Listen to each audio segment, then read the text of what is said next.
നമസ്കാരം, welcome to my channel. ഇന്ന് നമുക്ക് കരിക്ക് ഉപയോഗിച്ച് ഒരു പുഡിംഗ് എങ്ങനെ എളുപ്പത്തിൽ ചെയ്തെടുക്കാമെന്ന് നോക്കാം.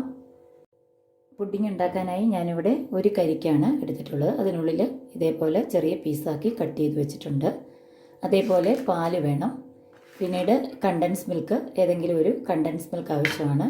അതേപോലെ പഞ്ചസാര, പിന്നെ അഗർ പൗഡർ അല്ലെങ്കിൽ ജലാറ്റിൻ ആയാലും മതി, അല്ലെങ്കിൽ ചൈന ഗ്രാസ്. ഇത് ചൈന ഗ്രാസിൻ്റെ പൗഡറാണ്.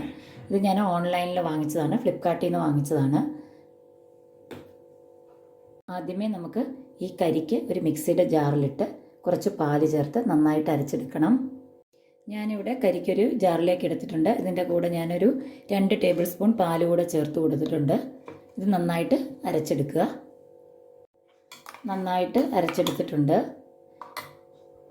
അതിനുശേഷം ഞാനൊരു പാനിലേക്ക് 2 കപ്പ് പാലെടുത്തിട്ടുണ്ട്. അതിലേക്ക് ഒരു 3 ടേബിൾ സ്പൂൺ കണ്ടൻസ് മിൽക്ക് കൂടി ചേർക്കുക.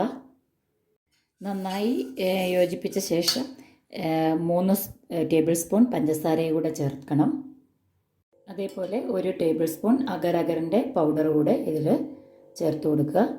ഇതൂടെ ചേർത്ത് നന്നായി യോജിപ്പിക്കണം. നന്നായി ഇളക്കിയ ശേഷം ഇനി നമുക്കിത് അടുപ്പിലേക്ക് വെച്ച് കൊടുക്കാം. അതിനുശേഷം ഞാൻ ഈ പാന് അടുപ്പിൽ വെച്ച് നന്നായി ഇളക്കി കൊടുത്ത് ഒന്ന് തിളപ്പിച്ചെടുക്കുകയാണ്.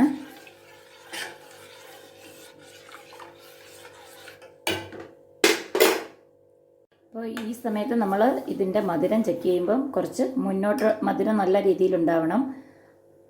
കാരണം ഇത് തണുത്ത് കഴിയുമ്പോൾ പിന്നെ ഇതിനകത്ത് നമ്മൾ കരിക്ക് കൂടെ ചേർത്തിട്ടാണ് തണുപ്പിക്കാൻ വെക്കുന്നത്. അപ്പോൾ മധുരം കുറഞ്ഞു പോകരുത്. അതുകൊണ്ട് മധുരം ചെക്ക് ചെയ്ത് നോക്കുക. അഥവാ മധുരം കുറവാണെന്ന് തോന്നുകയാണെങ്കിൽ പഞ്ചസാര കുറച്ചുകൂടെ ആഡ് ചെയ്ത് കൊടുക്കാം.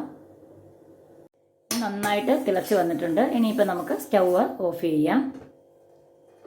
കുറച്ച് സമയം ഇതേപോലെ ഇളക്കിക്കൊണ്ടിരിക്കണം, എങ്കിലേ ഇത് നന്നായിട്ട് മിക്സ് ആവുകയുള്ളൂ. ഒരുപാട് തണുക്കാൻ വെയിറ്റ് ചെയ്യരുത്. ഒരുപാട് തണുത്ത് കഴിഞ്ഞാൽ ഇത് കട്ടിയായി പോകും. പാലിൻ്റെ ചൂട് അധികം പോകുന്നതിന് മുമ്പായിട്ട് തന്നെ നമ്മൾ അരച്ച് വെച്ചിരിക്കുന്ന ഈ കരിക്ക് ഇതിനുള്ളിലേക്ക് ചേർത്ത് നന്നായിട്ട് യോജിപ്പിച്ചെടുക്കണം.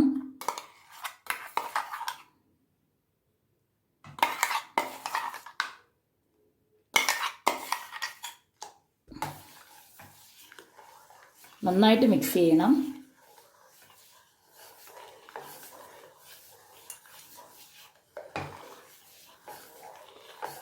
ചൂട് കുറച്ച് പോയതിന് ശേഷം ഇതേപോലെ സെറ്റ് ചെയ്യുന്നതിനായിട്ട് വെക്കാം. ഞാനിപ്പോൾ ഇതേപോലെയുള്ള ഒരു സ്റ്റീലിൻ്റെ പാത്രത്തിലാണ് സെറ്റ് ചെയ്യുന്നതിനായിട്ട് വെക്കുന്നത്. ഞാനിപ്പോൾ ഇവിടെ ഇതേപോലെയുള്ള 2 പാത്രത്തിലാണ് ഒഴിച്ചു വെച്ചിട്ടുള്ളത്. അതേപോലെ ഒരുപാട് തണുത്ത് സെറ്റാകുന്നതിന് മുമ്പായിട്ട് കുറച്ച് ബദാം സ്ലൈസ് ചെയ്തതുകൂടെ ഇതിൻ്റെ മുകളിലായിട്ട് ഇങ്ങനെ ഇട്ട് കൊടുക്കുന്നുണ്ട്. ഇനി നമുക്കിത് നന്നായിട്ട് ചൂടാറിയ ശേഷം ഫ്രിഡ്ജിൽ വെച്ച് സെറ്റ് ചെയ്തെടുക്കാം. ഫ്രിഡ്ജിൽ വെച്ച് സെറ്റ് ചെയ്തെടുത്തിട്ടുണ്ട്. നല്ല ക്രീമി ആയിട്ടുള്ള പുഡിങ് കിട്ടിയിട്ടുണ്ട്.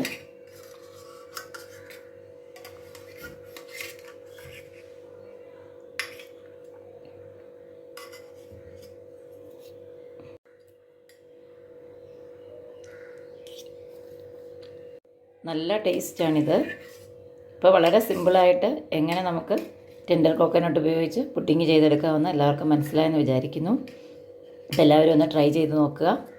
അപ്പോൾ അടുത്തൊരു വീഡിയോയിൽ കാണുന്നവരേക്കും എല്ലാവർക്കും ബൈ.